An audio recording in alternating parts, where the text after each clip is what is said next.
Welcome to Pindar Poetry. We hope you learned something new. You need to act now.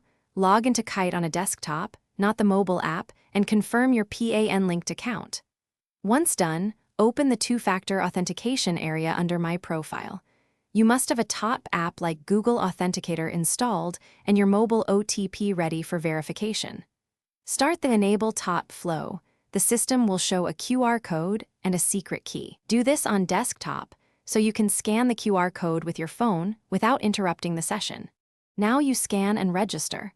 Open your top app and add a new account by scanning the Kite QR code displayed in your browser. If scanning fails because of camera issues, choose manual entry and type the secret key shown. This ensures accuracy. The app will produce a 6-digit rotating code every 30 seconds. Copy the current code and paste it into the Kite verification field. Make sure your phone clock is accurate to avoid sync errors. Once verified, Kite will show a confirmation. Finish and secure. After entering the verification code, Kite confirms Top is enabled. Save the secret key offline in a secure place because you cannot recover it from Zerodha later. From now on, you will use the top 6-digit codes for every login. This is more secure than SMS.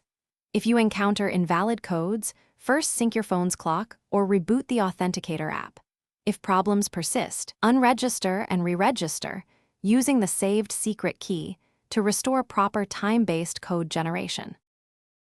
Thanks for watching. Consider subscribing if we helped you.